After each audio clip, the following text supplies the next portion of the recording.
Welcome to this Tutor to You Sociology topic video. In this video we're going to focus on crime, deviance, social control and social order.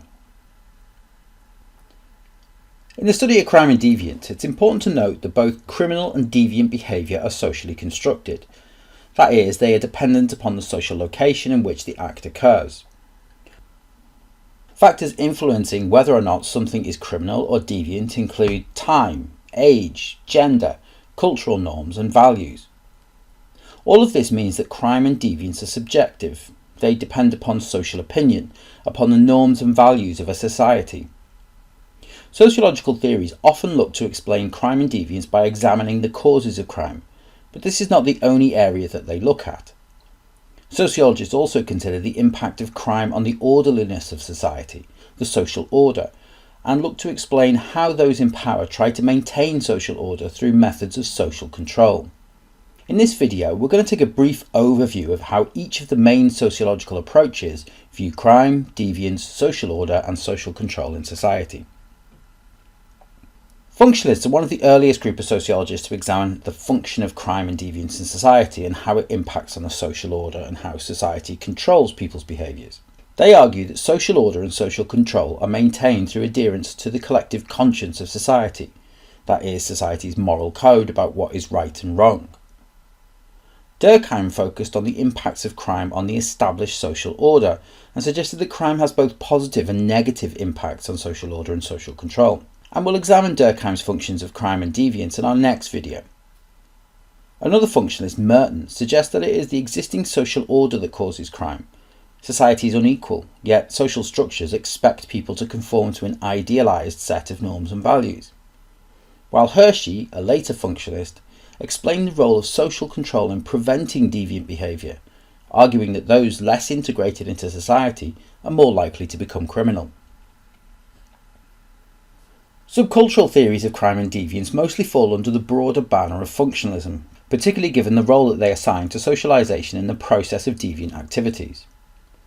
Subcultural theorists such as Cohen and Cloward Nolan suggest that some groups in society react to the norms and values of society because they're unable to achieve socially approved goals. As a result of structural disadvantages, they seek opportunities to gain status through membership of subcultural groups. These groups have often reacted to society's value consensus and set up norms and values of their own in opposition. This helps them to achieve status, something they are denied in wider society, and often this status comes from criminal and deviant activities, as a reaction to being rejected by mainstream society. Marxist views of crime and deviance focus on the unequal power relationships between the ruling and the working classes.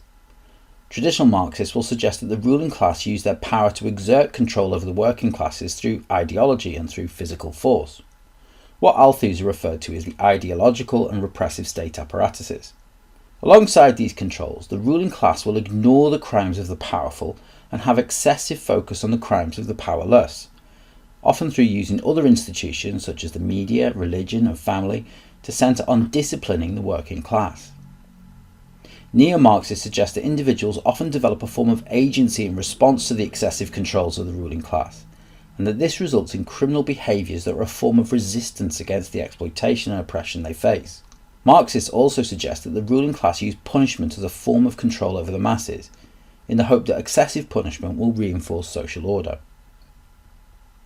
Feminists, perhaps unsurprisingly, focus on the different levels of control over males and females and how this is reflected in reporting, recording and punishment of crime.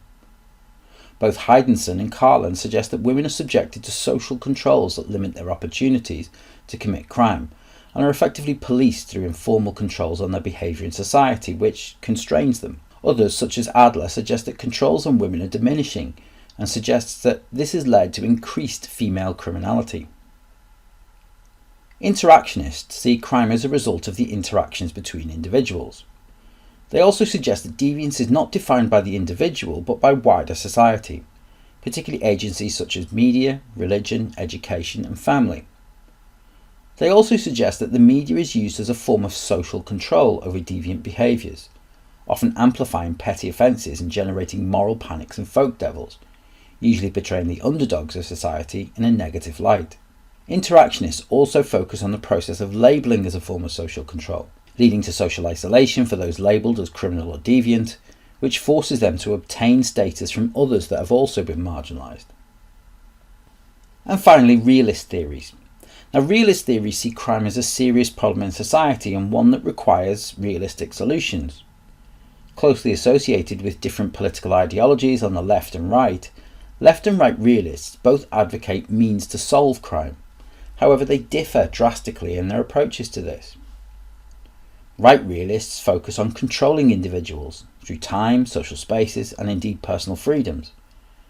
Those that do not conform have reduced opportunities to commit crime or are subjected to harsher punishments if they do commit crime, including prison sentences. Left realists, however, look to restore social order through tackling the inequalities that are present in society, giving people opportunities to gain status through legitimate means. In this series of topic videos, we're going to look closely at these different theories and how they explain crime and deviance, and how they view social control and social order. That concludes this Tutor to You Sociology topic video on crime, deviance, social control and social order. Thanks for watching.